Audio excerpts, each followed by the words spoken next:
서로 인사할까요? 사랑합니다. 축복합니다.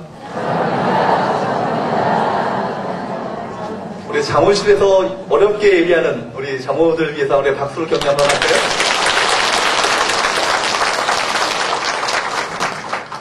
오늘 복되도다 온유한자라는 점을 가지고 하나님의 말씀의 은혜를 함께 나누기 원합니다. 여러분, 자동차를 운전하는 기술 중에서 가장 중요한 기술이 어떤 기술이라고 생각하십니까? 바로 누가 가셨죠? 예, 김학임 수사님. 야, 예. 간혹 어떤 분은요, 빠르게 어떤 달리는 그런 것을 자랑하기도 하지만, 그 어리석은 일이죠. 운전 기술에 있어서 가장 중요한 것은요, 브레이크를 다루는 기술입니다. 가장 우리 서야 할 때 서야고, 가야 할 때 잘 가는 것. 이것이 참 중요한 것이죠. 서야 할 때 서지 못한다면 이것은 큰 일입니다. 여러분, 브레이크가 제대로 작동되지 않는 그 자동차란 살인 흉기에 불과한 것입니다. 그렇기 때문에 위험한 것일수록 그것을 통제하는 안전장치 혹은 조절장치가 무엇보다도 참 필요한 것이죠. 사람에게 있어서도 이런 조절장치가 참 필요합니다. 자기의 생각과 행동, 감정, 행동들을 잘 조절할 수 있는 능력을 가진 사람을 우리는 성숙한 사람이라 그렇게 말합니다. 반면에 자기 감정이나 행동이 잘 조절되지 않은 사람이 있죠. 분노를 절제하지 못해서 옆에 있는 물건이 있으면요, 다 집어던집니다. 어떤 분은요, 분노를 이기지 못해서 자기 집에 불을 지르는 사람들이 있습니다. 그러면 그것은 큰일입니다. 또 어떤 사람은요, 무엇을 사고 싶은 충동이 있어가지고요, 홈쇼핑에서 어떤 물건이 나오면 그냥 지나지 못해요. 전화기를 들고, 무엇이겠다고요? 지름신이 했다고. 나중에 사고 나서 후회를 하죠. 여러분, 우리 모든 사람에게는 무엇이나 자기 감정이나 생각을 통제할 수 있는, 조절할 수 있는 능력이 참으로 필요합니다. 하늘나라로 가는 첫 번째 계단이 마음이 가난한 사람, 신령이 가난한 사람을 말했습니다. 두 번째 계단은 뭐였죠? 지난 시간에? 애통하는 사람. 세 번째 계단은 무엇입니까? 오늘? 온유한 사람입니다.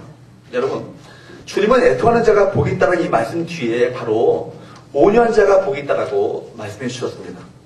때로는 세상적으로도 어떤 억울한 일, 어떤 분한 일 또는 슬픈 일이 있어서 실컷 울고 나면 우리 마음에 독한 마음이 사라지고 부드러운 마음이 일어나는 것을 느끼게 됩니다. 즉 온유한 마음이란 애통하는 마음 뒤이어 나오는 성품으로서 바로 애통하게 될 때 주의 은혜가 십자가의 은혜와 사랑이 위로가 우리 가운데 임하게 될 것이고 거룩한 슬픔과 눈물 흘리는 사람에게 성령께서 그 마음 가운데 찾아오셔서 그 마음을 온유한 심령으로 바꿔주십니다. 5절 말씀을 다시 한번 읽어보도록 할까요? 5절 말씀 시작. 온유한 자는 복이 있나니 그들이 땅을 기업으로 받을 것이니요. 아멘. 여기 보면 주님은 자기 마음대로, 자기 성격대로, 자기 성질대로, 자기 힘을 내키는 대로 행하는 자가 아니라 자신의 삶이 성령님에 의해서 잘 통제되어지고 조절되어지고 제어되어지는 그 사람이 어떻다고요? 복이 있다라고. 그런 사람들에게 어떤 복을 주신다고요? 땅을 기업으로 주실 것이라고. 세상은요, 자신의 개성을 잘 드러내고 자기 할 말을 제대로 하는 사람을 용기 있는 사람이라고 말합니다. 어떤 사람은 자신의 힘을 과시하고요, 자신이 갖고 있는 어떤 힘을 막 그렇게 발휘하면서 떵떵거리고 사는 사람들, 그리고 다른 사람들을 혼동하고 움직이게 될 때 그런 사람을 카리스마가 있다고 그렇게 이야기합니다. 그리고 그런 사람을 부러워합니다. 실제로 그런 사람들이 이 땅 가운데 힘이 있는 것처럼 보이고 땅을 차지하는 것처럼 보입니다. 그러나 예수님은요, 전혀 다르게 이야기하시는 거예요. 천국의 원리는 세상의 원리와 다릅니다.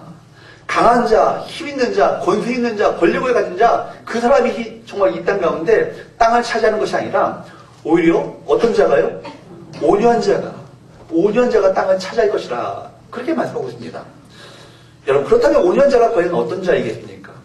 우리가 온유라고 하면요, 선천적으로 착하고 유순한 것, 성품을 가진 것을 우리가 온유하다 그렇게 생각합니다. 물론 그런 의미도 있겠지만 성경에 보면 이 온유하다는 말은요, 더 깊은 의미가 있는 것을 알게 됩니다. 온유라는 말 자체가 프라우스라는 말을 갖고 있어요. 프라우스라는 뜻을 갖고 있어요. 헬라어로 프라우스라는 말입니다. 한번 따라해볼까요? 프라우스. 헬라어로 이제 그리스어로 프라우스라는 말인데 이 말은요, 야생적인 어떤 그런 성질의 짐승을 가지고 그것을 재련하고 훈련하고 그리고 그것들을 길들이는 것을 말합니다. 즉 말하자면 여러분, 프라우스라는 것은요, 짐승을 길들일 때 사용되어진 말이 이 프라우스라는 말이에요.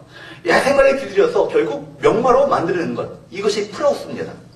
힘이 세고 제멋대로인 이 짐승을 아주 부드럽고 유순하게 만들어서 사람들이 그 짐승을 아주 유용하게 사용할 수 있도록 만드는 것. 이것이 프라우스, 오늘 온유라는 말입니다. 그렇기 때문에 이 프라우스, 온유하다는 뜻은요, 길들이다라는 뜻을 갖고 있는 거예요. 길들이다. 말하자면 온유하다는 것은요, 자기 성질, 자기 고집대로 하지 못하도록 재질에 관해서 유순하게, 그리고 주인에게 순종적인 것으로 만들어지는 것, 이것이 온유라는 말의 의미인 것입니다. 성경에 보면 여러분 하나님의 다루심, 하나님의 길들이심으로 온유한 자가 되는 사람들이 참 많이 있죠. 여러분 첫 번째로 떠올릴 수 있는 사람이 어떤 사람입니까? 모세. 그렇죠? 대표적인 사람이 모세입니다. 알다시피 모세가요, 타고날 때부터 그 사람은 유순한 사람이 아니었습니다. 출애굽기 2장에 보게 되면 애굽의 감독관이요, 자기 동족 히브리인을 막 학대하고 핍박하는 것을 보니까 그가 그 앞에서요, 막 불같은 성질이 막 치밀어 오른 거예요. 분노하고, 그래서 그 분노의 감정을 절제하지 못하고 억제하지 못해서 그 감독관을 쳐 죽이고 말았습니다. 결국 그 모세는요, 결국 온유한 자가 성경으로 보면 결국 온유한 자가 아니었고요, 불같은 아주 그 분노와 다혈질적인 성격을 갖고 있던 사람이 분명합니다. 그런데 여러분, 민수기를 한번 보십시오. 민수기 보게 되면 모세에 대해서 이렇게 말합니다. 민수기서 12장 3절 말씀을 한번 읽어보도록 합니다. 시작. 이 사람 모세는 온유함이 지면의 모든 사람보다 더하더라. 아멘. 이 사람 모세는요, 얼마나 온유했든지 이 온유함이 이 세상의 모든 사람들보다 어떻다고요? 더했다고요. 그러니까 말하자면 이 세상 가운데 가장 온유함에 뛰어난 사람이 누구였다는 거예요? 모세였다는 거예요. 여러분 생각해 보십시오. 모세가 타고날 때부터 온유한 사람이었습니까? 아니죠. 불같은 성격을 갖고 있었고, 늘 다혈질적인 자기가 갖고 있었던 권세를요, 막 마음대로 휘두르는 그런 파라오의 어떤 그 공주의 아들로 자랐습니다. 왕궁에서 그 엄청난 권력을 쥐고 살았던 사람 아닙니까? 그런데 여러분, 모세가 이 땅의 모든 사람보다 더 온유하게 되었다. 참 놀랍지 않습니까? 어떻게 해서 모세가 이 땅에서 가장 온유한 사람이 되었는가? 우리가 아시는 것처럼 모세는요, 애굽 사람을, 그 애굽의 감독관을 살해한 후에 어디로 도망갑니까? 미디안 광야로 도망칩니다. 그리고 그는 살인자가 되어지고 실패자가 되어서 40년 동안 이 미디안 광야에서 숨어 있어야만 했습니다. 장이 이돌의 양을 치는 목자로 살았죠. 하나님은 이 광야에서 40년 동안 모세를 길들이신 거예요. 그를 만드신 거예요. 여러분, 때로는 하나님께서는요, 하나님 사람들을 만드시고 사용하시기 위해서 우리를 때로는 광야 학교로 내모실 때가 있어요. 광야 가운데 있을 때 여러분들이 원망하고 불평하며 그 마음 가운데 좌절하고 절망하지 마시고, 광야 학교에 있을 때 여러분 어떻게 하셔야 되는 거예요? 하나님은 나를 지금 훈련시키신다. 단련시키신다. 나를 사용하시기 위해서 나를 만지고 계시다. 다듬고 계시다. 이 사실을 깨달을 수 있어야 할 줄로 믿습니다.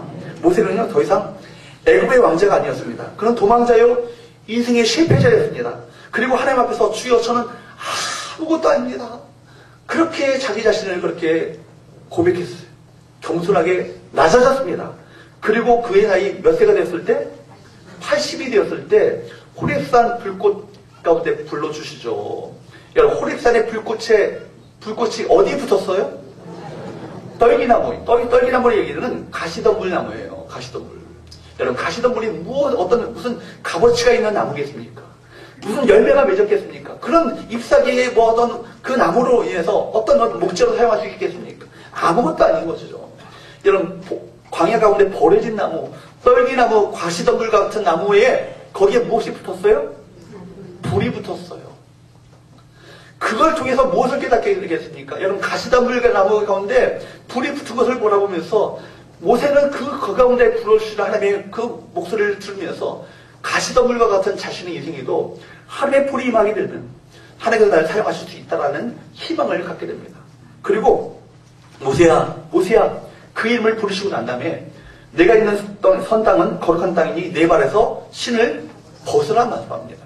여러분, 신은 누가 신고 다녔다고요? 주인들이 신고 다녔다고요. 노예나 종은요, 그 당시 신을 신고 다니는 것이 아니에요. 신을 벗는다는 얘기는 바로 하나님 앞에서 네가 노예의 신분이 되라. 바로 종으로서 삶을 살아가라는 것을 말씀해 주는 거예요.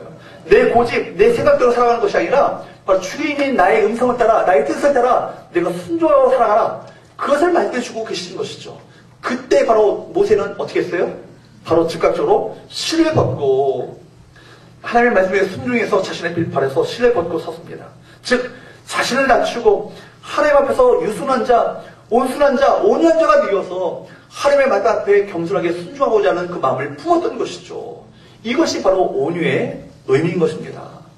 사랑하는 여러분, 모세와 같은 사람도 바로 40년 동안 광야 생활을 통해서 그를 다듬어가셨던 것처럼 바로 우리 모두도 하나님 앞에서 하나님의 만지심과 하나님 우리의 다듬어가시는 하나님의 손길이 우리가 임하지 않으면 하나님 앞에 온유한 자가 되어서 쓰임받을 수 없는 거예요. 여러분, 광야가 오거든 절망하지 마시고 이를 통해서 더욱더 더 큰 축복을 주실 하나님의 은혜를 마음 가운데 기대하시고 소망을 품을 수 있기를 주님으로 축복합니다.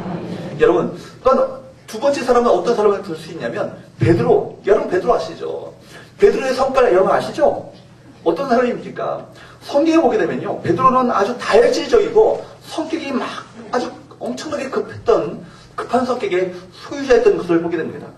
그런 제자들 중에서 제일 먼저 나서는 사람이 바로 베드로였습니다.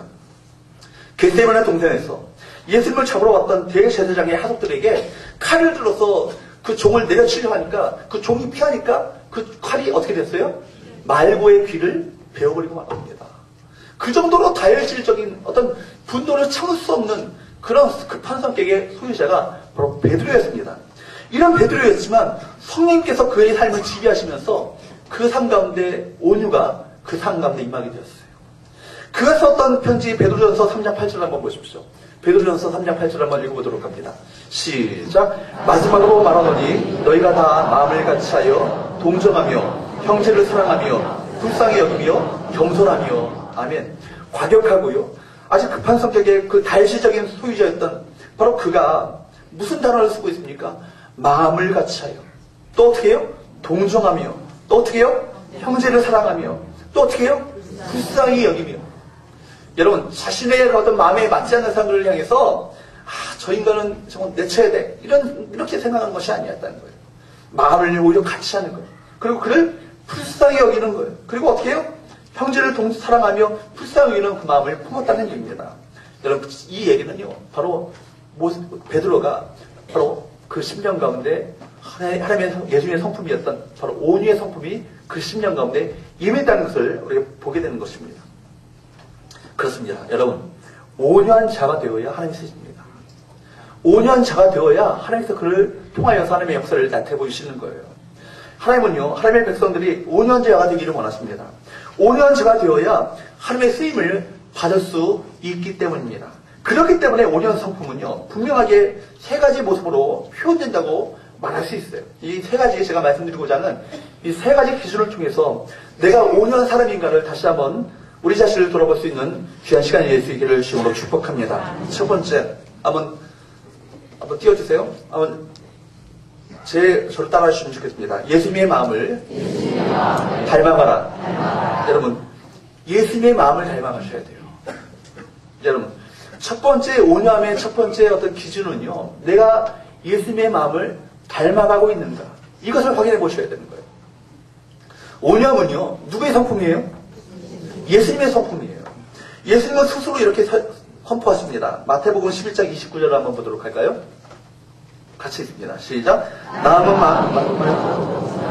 나의 멍에를 메고 내게 배우라. 그리하면 나의 마음이 쉼을 얻으리니. 아멘. 나는 어떻다고요? 마음이 온유하고 또 어떻다고요? 겸손하니 나의 멍에를 메고 내게 와서 너희들이 배우라 하는 얘기예요. 여러분, 주님이야말로 마음이 온유하신 분이셨어요. 주님이야말로 마음이 겸손하신 분이셨다고요. 그렇기 때문에 너희들이 바로 누구로부터 이 온유와 겸손을 배워야 되냐면 나로부터 배워야 된다. 주님께서 친히 말씀하셨어요. 그리하면 너희가 진정한 인생의 진정한 참된 안식을, 쉼을 얻게 될 것이다. 이 얘기를 하고 계십니다. 예수님의 마음은요, 온유함과 겸손함입니다. 예수님은 철저하게 온유한 자의 삶의 모범을 보여주십니다. 예수님은요, 혈기를 부리시거나 자신의 감정을 주체하지 못해서 화를 내시는 적이 없으세요. 하나님의 성전을 강도의 소굴로, 구렬로 만든 당시의 종교적인 상황에서 애통하는 심정을 가지고 장사꾼들을 몰아내시고 채찍을 휘두르신 것 외에는요, 언제나 사람들에게 온유로 대하셨습니다. 온유함으로 대하셨어요. 예수님은 철저하게 하나님의 뜻을 따르셨습니다. 하나님과 동등됨이셨지만 자기 자신을 종의 모습으로 낮추셨습니다. 십자가에서 운명하시는 그 순간까지도 철저하게 누구께? 하나님 아버지께 모든 것을 맡기셨습니다. 예수님은 자신의 모든 힘을 아버지의 뜻을 따라 온 인류를 구원하시는 그 일에 그 모든 힘을 사용하셨던 것이죠. 예수님의 마음 그 자체는 온유함 그 자체입니다. 그러므로 예수님을 믿고 따르는 우리는 당연히 온유함의 성품을 가져야 할 줄로 믿습니다. 날마다 주님의 마음을 본받으셔서 내 마음 가운데 하나님 온유함 성품을 주옵소서, 예수님의 마음을 주옵소서, 예수님의 성품으로 저를 변화시켜 주옵소서. 바로 주의 온유함으로 우리 자신을 길들여야 합니다. 온유한 성품으로 바뀌지 않으면 스스로 마귀의 올무에 걸려 넘어지고 마는 거예요. 자신의 힘을 절제하지 못하고 하나님을 이용하여서 자신의 유익을 이루는 이기적인 모습으로 전락해 버리고 마는 것입니다. 그때 우리는 누구에게 이용당하는 거예요? 사탄 마귀에게 이용당하는 거예요. 사랑하는 여러분, 신앙생활의 목표가 무엇이라고 생각하십니까? 신앙생활의 목표가 과연 무엇이라고 생각하십니까? 열심히 일하고 열심히 봉사해서 내가 집사 직분 받고 권사 직분 받고 장로 직분 받고 이게 신앙생활의 목표입니까? 아니죠. 여러분, 신앙생활의 진정한 목표는 내가 예수님의 성품을 닮아가는 겁니다. 우리가 예수님을 닮아가는 것이 신앙생활의 목표가 되어야 되는 거예요. 나의 모습은 점점 사라지고 내 안에 있는 바로 성령님, 내 안에 계시는 주님의 모습이 점점 내 삶 가운데 드러나고 나타나는 것이 바로 신앙생활의 목표가 되어야 할 줄로 믿습니다. 여러분, 제가 종이를 가지고요, 여러분, 생선을 쌌다고 생각해 보십시오. 생선을 쌌어요. 여기 무슨 냄새가 날까요? 비린내가 나죠. 당연히 생선 비린내가 납니다. 제가 여기다가 향수를 쌌어요. 향수가 좀 향기 있는 어떤 물건을 쌌어요. 무슨 냄새가 날까요? 향기가 나겠죠. 여러분, 우리 안에 예수님이 계시면요, 우리 안에 예수님이 거하시고 임재하고 계시면 우리 가운데 당연히 예수님의 향기가 나타날 수밖에 없는 거고요. 내 성품 가운데 예수님의 성품이 드러날 수밖에 없다는 얘기입니다. 내 성품이 전혀 예수님을 10년, 20년, 30년 지났는데도 불구하고 전혀 변화되지 않고 옛날 기질대로 살아가고 있다. 심각한 겁니다. 그 10년 가운데 어쩌면 예수님께서 계시지 않는 거예요. 여러분, 예수님을 마음에 모시게 되면 우리 마음 가운데 온유함이 드러나게 되어 있습니다.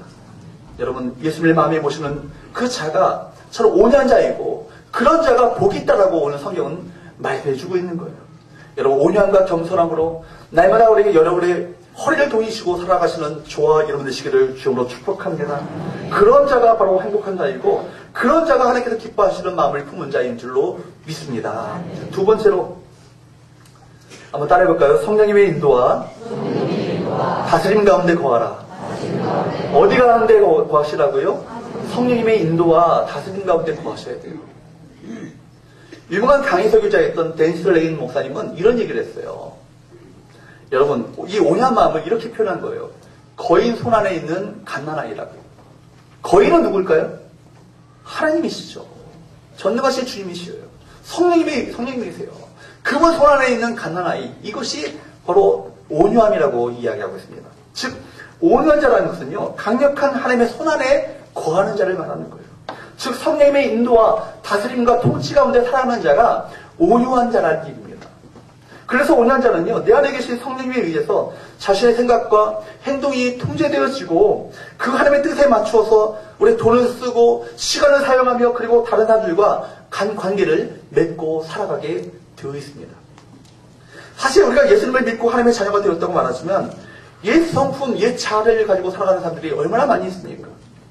자기 마음대로 행동하고 자기 멋대로 자기 고집대로 행동하며 자기 감정대로 화내고 자기가 판단하고 예수 믿기 이전에 그 자기의 성품 그대로 하나도 변화되지 않은 채로 살아가는 분들이 너무나 많이 있어요. 여러분, 솔직히 말해보십시오. 여기 성질 없는 사람이 어디 있습니까? 성깔 없는 사람이 어디 있냐고요. 다 그러나 주의 십자가의 은혜와 사랑을 경험한 자들로서 자기를 낮추고 자기를 통제하며 오히려 겸손하게 자기를 보복하고 거기에 따라 하나님의 인도하심을 따라 하나님의 통제하심을 따라 순종하며 살아가는 것 아니겠습니까? 그런데 예수님을 믿고 나서도 전혀 그 예수 믿기 전에 그 성품과 성격이 변화되지 않았다. 제 성격은요, 성령님도 어떻게 할지 모르나 봐요. 이렇게 말하면요, 어쩌면 성령님께서 그 가운데 계시지 않는지. 여러분, 성격이 변화돼야 되죠.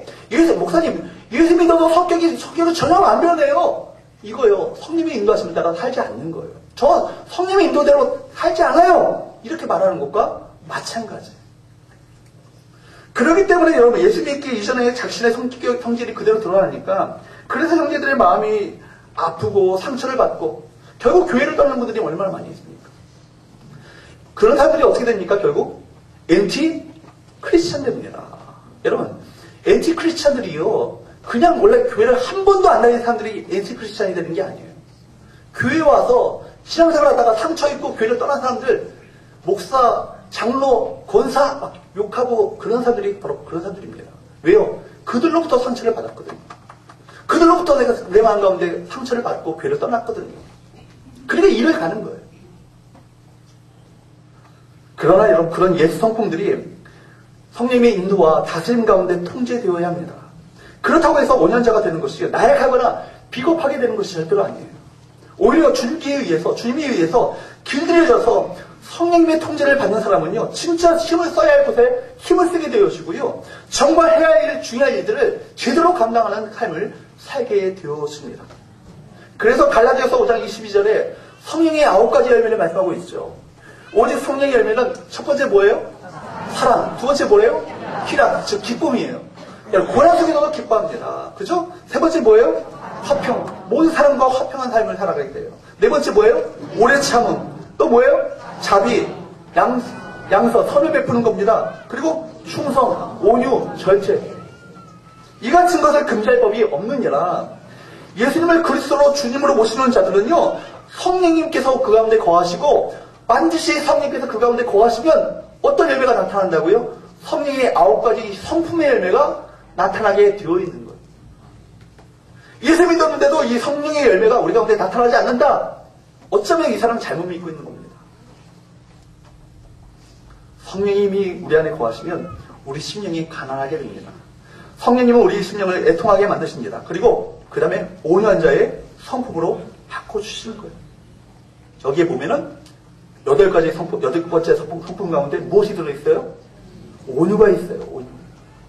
이 온유의 성품이 있다고요. 그러니까 온유는요, 내가 온유해야지 이런다고 온유하게 하겠습니다. 이런다고 온유하게 되는 게 아니에요. 여러분, 온유는 누가 주시는 성품이라고요? 성령님이 주시는 성품이라고요. 성령께서 여러분 가운데 거하시면요, 여러분 성격과 성품과 성질과 즉 성깔과 고집과 이런 모든 것들요, 누가 통제하기 시작하셔요? 성령께서 통제하기 시작하셔요. 여러분, 우리 안에요, 야생마와 같은 성품이 있습니다. 세상에 성질 없는 사람은 어디 있어요? 정도의 차이가 있을 뿐이지 다 성질이 있습니다. 그죠? 자기 고집이 있어요. 여러분, 누구나 충동을 받으면요, 야생마처럼 난폭해지기 쉬운 성품을 갖고 있어요. 그러나 성령께서 우리 마음과 생각을 다스려 주시고 야생마와 같은 성품을 통제하시고 균형을 잡아주시는 거예요. 내가 온유해져야 한다고 온유해지는 것이 아니라 성령께서 내 안에 계셔서 내 가운데 나의 모든 생각과 고집과 내 모든 방향들을 통제해 나가기 시작하면 내가 온유한 자로 변화되어질 줄로 믿습니다. 세 번째, 여러분, 온유한 자의 세 번째 기준은요, 한번 따라해볼까요? 선으로 악을 이기라. 악을 뭘로 이기라고요? 선으로 이기셔야 해요. 여러분, 선으로 악을 이기는 것은요, 누가 그러셨어요? 예수님이 그러셨어요. 성경적으로부터 보게 되면 요셉은요, 이런 온유한 자의 하나의 모델을 우리에게 보여주고 있습니다. 요셉은요, 형들에 의해서 애굽에 노예로 팔려갔죠. 그곳에 가서 그는 죽도록 고생하고요, 심지어 누명을 써서 보디발의 아내에게서 노명을 써가지고요, 어디까지 들어가요? 감옥까지 들어가요. 그런데 물론 하나님의 은혜로 말미암아 그가 애굽의 총리가 되었습니다. 애굽의 총리가 되고 나서 가나안 땅에 심각한 흉년이 들었어요. 그래서 먹을 것을 구하러 그 형들이 어디까지 와요? 애굽으로 오잖아요. 그때 저녁이에요. 내가 이것들을 내가 모조리 감옥에 가둘 수 있는 기회다. 복수할 수 있는 기회다. 이것들을 다 사람들 쳐서 다 죽여버릴까? 이런 마음이 사람들 같았으면은 지긋지긋한 이 감옥 생활, 이 노예 생활을 했던 그 과거를 돌아보게 되면 이런 마음이 안 들었겠어요? 그런데 어떻게 합니까? 요셉은 그렇게 했나요? 감옥에 쳐넣나요? 죽여버렸나요? 아니죠. 애굽의 총리가 바로 자신들이 노예로 팔아버렸던 그 자기의 동생, 자신들의 동생 요셉이라는 것을 알게 되었을 때 그들은 부들부들 떨었어요. 이제는 우리는 끝났다. 죽었다. 다 죽었다. 이렇게 생각했습니다. 그런데 요셉은요, 그들에게 이렇게 말하는 거예요. 당신들이 나를 이곳에 팔았다고 해서 근심하지 마소서. 한탄하지 마소서. 나를 이리로 보낸 이유는 당신들이 아니라 바로 하나님이시라. 누가 보내셨다고요? 하나님이 보내셔서 당신들을 구원토록 만드시기 위해서 이런 과정을 겪게 하셨다라고. 이렇게 하나님의 섭리로 자신의 고난의 세월을 해석하는 거예요. 여러분, 이거 뭐예요? 이게 바로 온유예요. 여러분, 요셉은 마치 거인의 손 안에 들어있는, 바로 손 안에 있는 갓난아이와 같이 하나님의 통제 안에서 자신의 모든 감정까지도 조절할 수 있었습니다. 아까 말씀드렸던 바로 5년전으로 변화되었던 베드로가 그 권면을 다시 한번 살펴보게 되면 베드로전서 3장 8절과 9절 다시 한번 아까 살펴봤던 그 뒤 이야기를 한번 읽어보도록 합니다. 베드로전서 3장 8절과 9절 한번 찍어봅니다.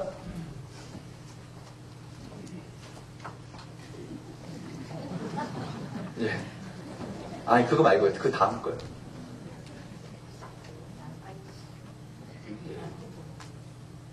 아니 예. 베드로전서 3장 8절과 9절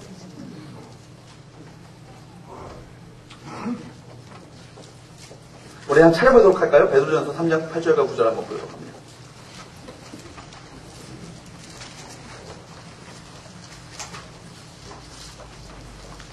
(3장 8절과 9절) 380년에 위치하고 있습니다. 예, 나왔네요.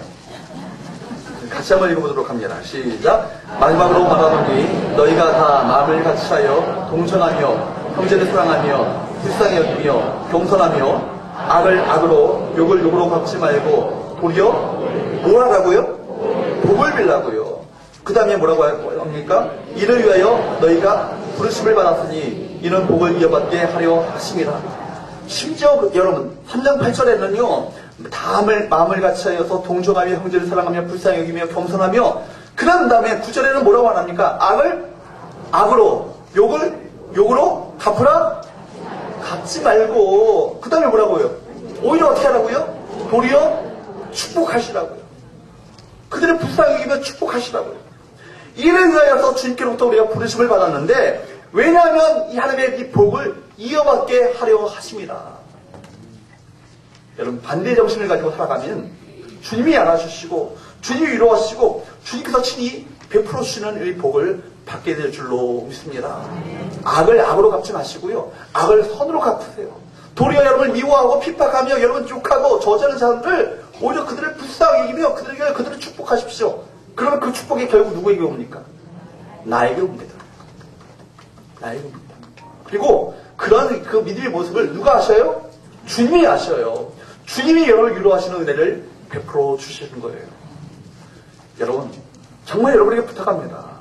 악을 악으로 갚지 마시고 도리어 그 사람을 불쌍히 여기며 축복하십시오. 그러면 그 복이 나에게 임할 줄로 믿습니다. 저는 우리 성원교회 우리 모든 성도들이 정말 온유한 자가 될 수 있기를 축복합니다. 내 자신의 고집과 내 생각과 내 생각대로 움직이지 않고 하나님이 다스리시는 사람, 하나님이 인도하시는 사람, 하나님의 통제 가운데 있는 사람, 바로 하나님께서 쓰시기 편한 사람이 될 수 있기를 축복합니다. 하나님 중심 되어지고 다른 사람을 이해하며 용납할 수 있는 주님의 마음을 가지고 함께 서로를 위로하며 격려하며 보듬어주고 용납하며 서로를 위해서 기도하며 축복하는 아름다운 이 믿음의 공동체가 될 수 있기를 주으로 축복합니다. 바로 그런 자가 마침내 승리하게 되는 거예요. 그런 자가 마침내 하나님의 복을 받게 되어지는 거예요.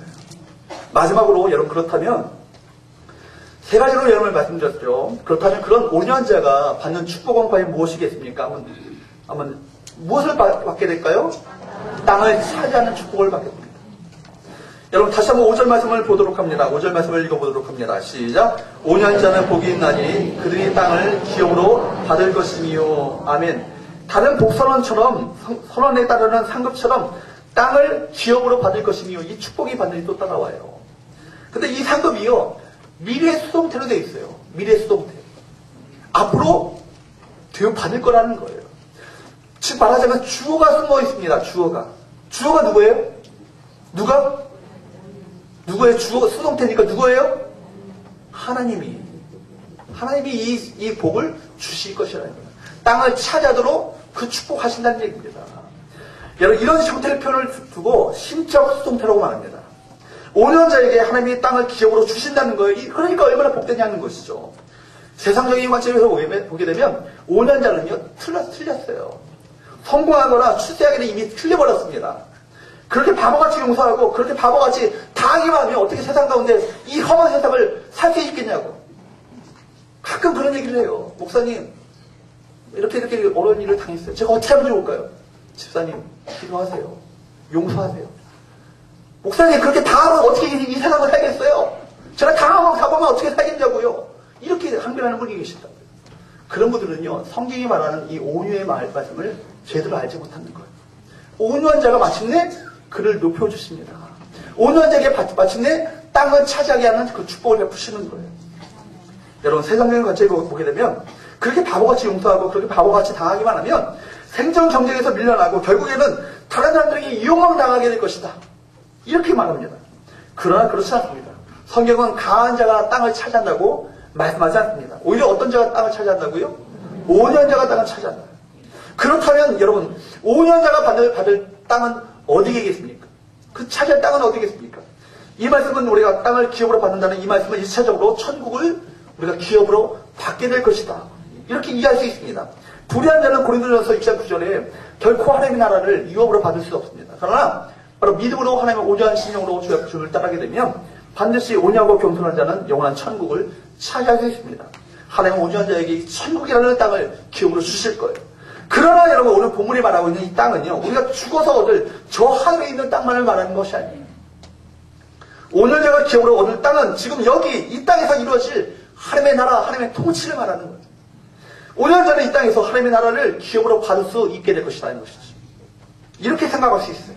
여러분, 우리가 5년자로 우리 가정에서 이 세상을 살아가게 되면, 이 가정을 살아가게 되면 이 가정이라는 땅이 우리 가운데 땅을 차지하게 될 것입니다. 우리 가정 안에 하나님의 나라가 스며들어오게 될 것이고 우리 가정이 작은 천국이 될 것입니다. 5년자가 차지하는 또 다른 땅이 있습니다. 곧 사람들입니다. 사람입니다. 많은 성경학자들은 마태복음 5장 5절에 이 땅을 사람이라고 표현합니다. 5년자가 사람을 차지합니다. 5년 사람 곁에는요, 언제나 사람들이 따르게 되어 있어요. 몰려와요. 5년자가 또한 공동체를 차지합니다. 즉, 5년자가 공동체에서 아름다운 위치를 점하게 돼요. 공동체 안에서 여러분, 내가 힘을 과시하고 다른 사람을 억누르고 압제하며 힘을 어떤 부리는 사람들이 존경을 받고 인정을 받습니까? 절대로 그렇지 않죠. 어떤 자가 인정을 받아요? 어떤 자가 참 칭찬을 받아요? 어떤 사람들이 따르게 되죠? 5년자가 사람이 있습니다. 공동체 안에서 자기 주장만 하다가 또 자기 인정 욕구에 시달리다가 공동체를 떠나고는 하는 사람들이 있습니다. 5년자 못해서 그런 것이죠. 뿐만 아니라 5년자는 또한 환경을 차지합니다. 참된 5년은요, 억울한 환경에서 진짜 5년가 나타나요. 이 사람이 정말 5년 사람인가 아닌가는 정말 억울한 환경을 처하게 될 때, 당해봤을 때 이 사람이 정말 5년가 아닌가가 나타나게 되는 거예요. 교회 사람 볼 때는요, 다 5년 사람이죠. 그죠? 목사님, 장로님, 권사님, 집사님, 사랑합니다, 축복합니다. 그러면, 다 5년 사람 같아요. 다 도덕 선생님 같고요. 윤리 선생님 같다고요. 그죠? 그런데 정말 이 사람이 어떤 사람이 정말 5년 사람인가는 예배 드릴 때 몰라요. 어떨 때 알아요? 억울한 환경을 당해봤을 때, 이 사람의 온유가 진정으로 드러나게 된다는 거예요. 어떻게 억울한 환경을 당했을 때, 억울한 상황을 당했을 때, 어떻게 이것을 반응하는가를 보면요, 이 사람이 믿음이 있는 사람이니까, 정말 5년 사람인가를 알 수 있다는 거예요. 잠시 어렵다고 환경을 포기하지 마시고, 온유함으로 정복해 나가는 저와 여러분들 되시기를 주님으로 축복합니다. 여러분, 정말, 여러분, 5년 잘하고 여러분 우리 자신을 생각하고 계십니까? 혹시 아니라면, 오늘 우리가 5년자가 되도록, 하나님이 우리 자신을 다스리시도록, 하나님에 의해서 우리가 길들여질 수 있도록 기도해야 될 것입니다. 우리들은 먼저 우리 안에 5년 마음이 없음을 솔직하게 주 앞에 고백해야 합니다. 지금까지 우리는 하나님의 다스림 가운데 살아갔던 삶이 아니라 우리 자신의 생각과 고집대로 살아왔습니다. 그렇기 때문에 우리 잊지 않은 십자가에서 죽고 예수님의 생명으로 다시 한번 거듭나야 되는 거예요. 좀 더 구체적으로 말한다면 우리 자신의 성격과 감정과 행동이 하나님의 통제, 성령님의 통제를 받고 성령님에 의해서 길들여져야 합니다. 그리고 온전히 예수님을 배우고 닮아가야 합니다. 그러므로 여러분, 어떤 경우에도 우리 자신이 소유하고 있는 힘을 마음대로 사용하려고 해서는 안 될 것입니다. 저와 여러분의 힘은 바로 성령님에 의해서, 하나님에 의해서 바로 통제되어야 합니다. 내 돈이라고 마음대로 사용하지 마시고, 내 시간이라고 마음대로 사용하지 마시고, 바로 하나님의 뜻에 맞게 사용되어야 할 줄로 믿습니다. 그래요, 온전자가 되어지고 땅을 축복을 받게 되어지는, 정말 주께서 참으로 기뻐하시며 인정하시는 아름다운 이 믿음의 사람, 온유한 사람이 될 수 있기를 주님으로 축복합니다.